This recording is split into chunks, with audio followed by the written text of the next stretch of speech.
குந்தவையை கொஞ்ச நேரம் குத்த வைக்கிறது நல்லது. இந்த குந்தவைய வீட்டுக்குள்ளேயே குத்த வைக்கிறது கொஞ்சம் நல்லது. வெளியில வராம கொஞ்சம் நாளைக்கு அது நிறைய பிரச்சனைகள் உண்டாக்காம இருக்கிறது. அண்ணன் பார்த்திபன் வந்து ஏதோ ஒரு நிகழ்ச்சி மேடையில் த்ரிஷாவை பற்றி ஏதோ சொல்லிட்டாங்க அப்படிங்கிறது இப்போ சோஷியல் மீடியாவில் ரொம்ப வைரலாக இருக்குது. ஸோ ஏதோ ஒரு மேடை இல்லைங்க, அது கலாட்டா சேனல் தான். அன்றைக்கி த்ரிஷாவும் விஜயும் சேர்ந்து வந்தாங்க இல்லையா, அன்றைக்கி ஒரு சாங்ஸ்லாம் போட்டு ஏதோ லவ்வர்ஸ் சேர்ந்து வர மாதிரி மியூசிக்லாம் போட்டு செஞ்சாங்க இல்லையா கலாட்டா சேனல், அதே சேனல் தான்.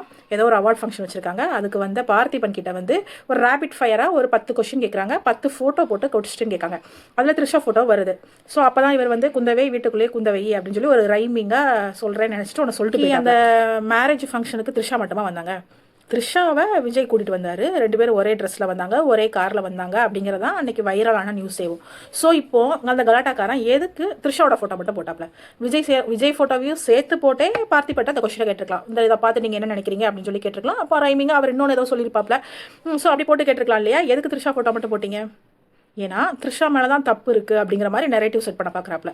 இங்கே விஜய்ங்கிற ஒரு ஆள் தான் பொண்டாட்டி மேலே இருக்கிற கோவத்தை, ஈகோவை பழி தீர்த்துறதுக்காக இன்னொரு பொண்ணை கூட்டு வந்து சீன் போட்டிருக்காரு. இங்கே இந்த 2 பொண்ணுங்களுமே தான் விக்டிம். ஒரு ஒய்ஃபை ஏமாத்துறாரு, அந்த ஒய்ஃபை பழி வாங்குறதுக்கு இன்னொரு பொண்ணை யூஸ் பண்ணுறாரு. ஸோ இங்கே 2 பேருமே தான் விக்டிம். இங்கே எதுக்கு அப்போ த்ரிஷா ஃபோட்டோ மட்டும் போட்டு அவங்க மேலே மட்டும் தான் தப்பு இருக்குது அப்படிங்கிற மாதிரி காட்ட நினைக்கிறீங்க? என்னென்னு பார்த்திபனும் லேஸ்பட்டவர்லாம் கிடையாது. மைக்கு கிடச்சா என்ன வேணாலும் ரைமிங்கில் பேசுகிறவர் தான். ஸோ ஸ்டேஜில் மைக்கு கொடுத்த உடனே நீங்கள் வெளியில் வராதிங்க, நீங்கள் வரதுனால பிரச்சனை இருக்குன்னு சொல்லியிருக்காரு. யாருக்கு பிரச்சனை இருக்குது? உங்களுக்கா? இல்லை, பிரச்சனை யாருக்கு? நாங்களே போராடி விஜய் பின்னாடி போகாதீங்கடா, அவன் அரசியலுக்கு லாய்க்கு இல்லடா, அவங்ககிட்ட எந்த கொள்கையும் இல்லடா, போகாதீங்கடான்னு சொல்லி பார்த்தும் திருந்தாத அந்த பசங்க அவர் அன்னைக்கு த்ரிஷாவை கூட்டு வந்ததுக்கப்புறம் தான் கொஞ்சம் அறிவு வந்து மூளை இருக்கிற, யோசிக்கிற, அப்புறம் படித்த, இதான் தப்பு இதான் சரின்னு புரிஞ்சுக்கிற சில பசங்க மாறி இருக்காங்க. நல்ல வேலை நீ அவங்க கூட வந்தம்மா அன்னைக்கு.